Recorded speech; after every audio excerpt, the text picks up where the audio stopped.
Now, if you've already tested this video, this motion, you might find that the character, when he gets toward one of these targets, actually slides into position instead of just stopping. Okay, so the reason for that is if we click on the enemy, we can actually see that he has this auto braking checked. The auto braking makes him slow down gradually until he gets to 0 speed or momentum. Okay, and that's the reason why he's sliding. So what we're going to do, we're going to uncheck that, but we do have to make sure that we put some value in this stopping distance. So we're going to say 0.3, which basically means you will stop 0.3 units away from a target. Okay, and that will then prevent him from actually sliding. Now, if you've already tested this motion, and I would recommend that you actually test your game at this point, you will notice that the character may very well randomly move between these 3 points. However, it is quite likely that it will actually get stuck at one of those points. The reason why, we are asking the computer to randomly choose a number between 1 and 3. So there's a very high probability that the computer will actually choose the same number as the current target where it stood. Once that happens, he gets stuck in an endless loop. Reason why, obviously, all of this is triggered whenever he enters a new target. If he can't enter a new target, the script cannot progress. Okay, so we're going to fix that. You may also have noticed that I've actually moved these targets a little bit closer to each other, so that when we preview it, it's quicker to view what's going on and it's easier for us to see. Okay, so we need to put in a check system to make sure that the random number that's chosen isn't the same as the current target. Alright, so in order to do this, we're going to create a new private integer at the top.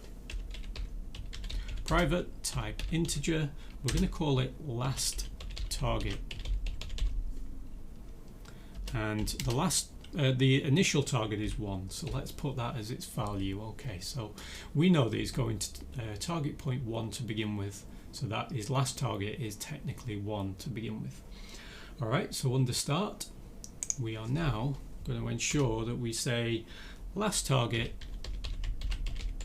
is equal to the value of current target.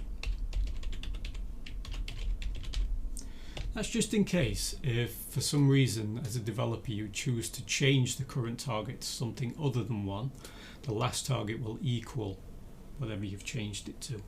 So on trigger enter, we're basically going to do this current target range first.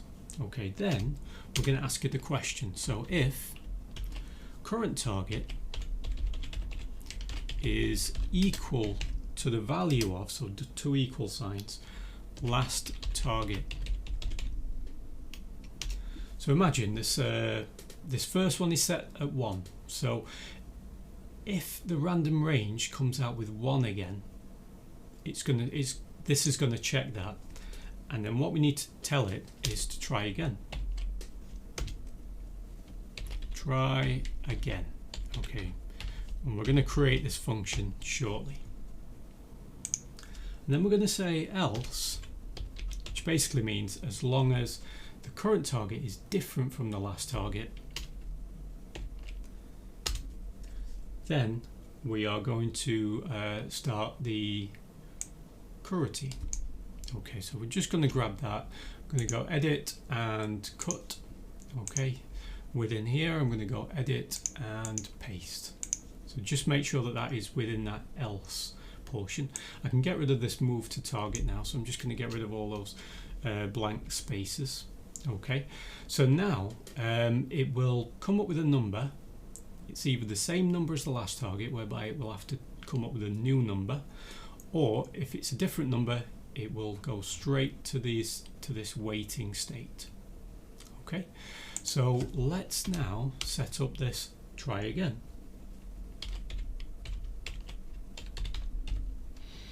Try again. Oh, sorry, it's just a void. Alright, we're not really returning anything. Great.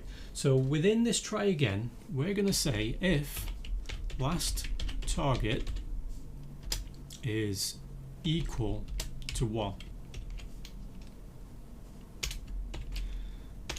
then what we're going to say is current target equals last target plus 1. Oops, let me do that. Plus 1. Alright, because if we know that it's at the value of 1, we know we can just add 1 so that it becomes 2. Alright. However, if, and we need to say else if, because if we simply just put another if, it's actually going to do both of those things, which is not so good. It's almost like going to cancel itself out almost. So we need to say else if it isn't equal to 1. So let's say that. So last target is actually greater than 1. In that case, we're going to force it to minus 1. So current target is equal to last target minus 1.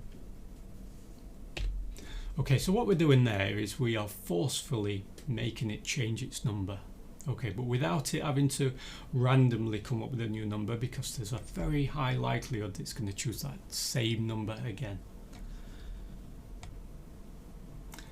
Now what we have to tell it, once it's done all that, to start coroutine, which is waiting. Let me just put this within there. Okay, and then a semicolon on the end to tell the computer that we're done with that command. Now on the move to target, once it's actually gone to that position, we need to update this last target to equal current target. And that way that number will always update to let us know what was the very last target that it was aiming towards. Now the current target is being changed at that point, so this is a checks and balances kind of system in order to ensure that the character doesn't get stuck. Okay, so that should work. So we're going to test this out in the next video.